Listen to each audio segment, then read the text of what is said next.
그의 이름에는 죽음을 뜻하는 글자가 2번 들어가 있습니다. 시시와 카마루, 한자로 풀면 사략환 죽음, 또 죽음, 그리고 어린 원입니다. 한 번도 아니고 2번이나 죽음을 새긴 이름이라면 그것은 결코 우연일 수 없습니다. 이 이름을 품은 검객은 도대체 어떤 존재였을까요? 이야기의 무대는 마계의 그림자가 짙게 들이운 곳, 암흑무술회입니다. 죽음을 건 토너먼트가 벌어지는 이 장소는 단순한 싸움판이 아니었습니다. 권력과 욕망, 그리고 생존이 뒤엉킨 무대 위에서 저마다의 이유를 품은 전사들이 모여들었고 시시와 카마루도 그중 하나였습니다. 그가 처음 모습을 드러냈을 때 장내의 반응은 예상과 달랐다는 설이 있습니다. 전투의 시작을 알리는 함성이 아니라 마치 스타를 맞이하는 환호가 쏟아졌다는 것입니다. 날카로운 눈매와 흘러내리는 긴 머리카락, 그 위에 걸친 검은 의상 시시와 카마루는 처음부터 단순한 전사가 아닌 무언가를 연출하는 존재처럼 보였습니다. 강함보다 먼저 이미지가 앞서는 등장이었습니다. 그를 따르는 추종자들이 있었습니다. 정확히는 팬이라 불러야 할 존재들이었습니다.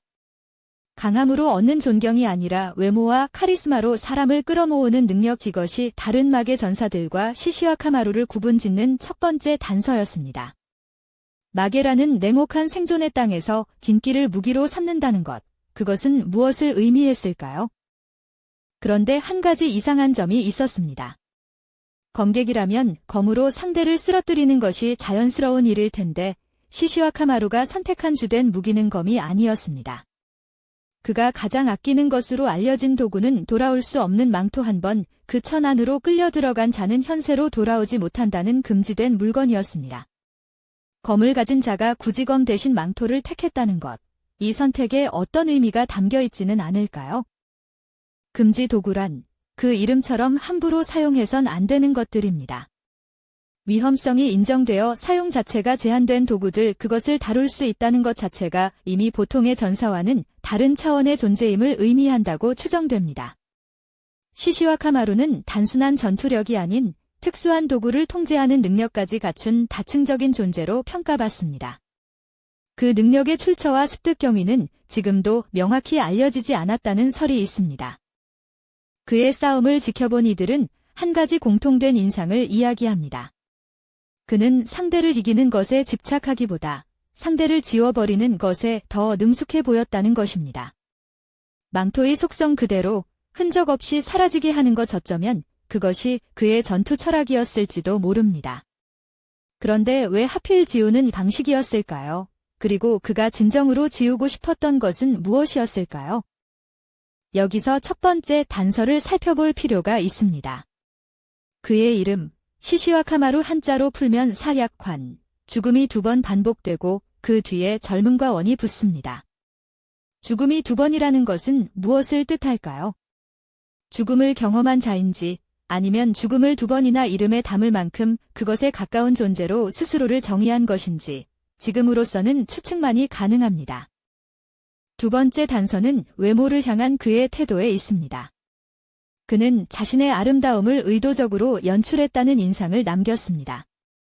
마계라는 냉혹한 세계에서 미적 감각과 퍼포먼스를 앞세운다는 것은 단순한 취향이 아닐 수 있습니다. 어떤 이들은 이것이 내면의 무언가를 감추기 위한 방어막이었을 것이라는 추정을 내놓기도 합니다. 세 번째 단서는 망토와의 관계에 있습니다. 돌아올 수 없는 망토는 상대를 사라지게 합니다. 그런데 흥미롭게도 그 망토를 선택한 자의 이름 역시 죽음을 담고 있습니다. 죽음을 이름에 새긴 자가 상대를 죽이는 것이 아니라 지우는 도구를 선택했다는 점, 이것은 단순한 우연일까요? 아니면 어떤 의도된 연결일까요? 죽음과 소멸 사이의 간극에 그의 본질이 숨어 있을지도 모릅니다. 이제 가설을 하나씩 살펴봅시다. 첫 번째는 전략적 선택이라는 가설입니다. 직접 적을 베는 것보다 흔적 없이 제거하는 것이 마계에서 살아남는데 더 유리했을 것이라는 해석입니다. 망토는 단순히 효율적인 무기 선택일 뿐이고 이름은 위협적 이미지를 위한 도구였을 수 있다는 것입니다. 그러나 이 가설은 왜 죽음을 2번이나 새겼는가라는 질문에는 여전히 답하지 못합니다. 두 번째 가설은 자기 부정의 표현이라는 해석입니다.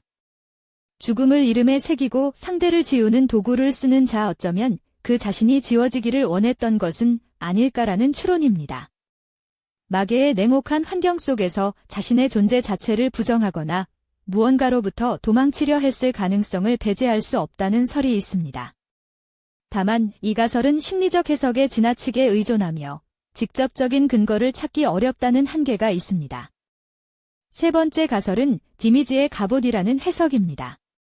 화려한 외모와 팬의 존재, 퍼포먼스에 가까운 행동 방식이 모든 것이 실제 내면을 감추기 위한 장치였을 것이라는 관점입니다.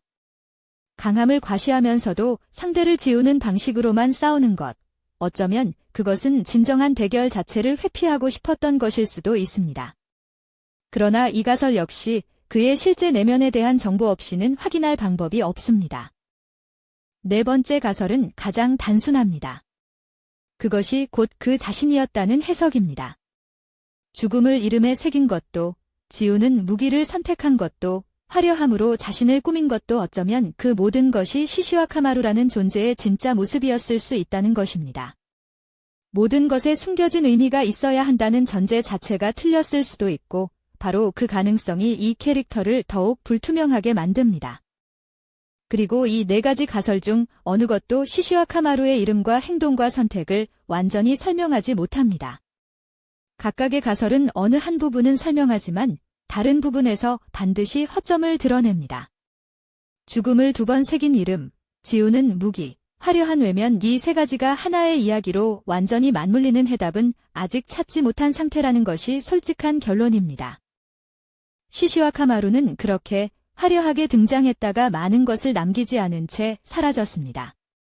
어쩌면 그것이 가장 그다운 결말이었는지도 모릅니다. 죽음을 이름에 새긴 자가 결국 기억이라는 방식으로 살아남은 것일까요? 아니면 그 역시 자신의 망토 속으로 사라진 것일까요? 여러분은 어떤 가설이 가장 설득력 있다고 생각하시나요? 댓글로 이야기해 주세요.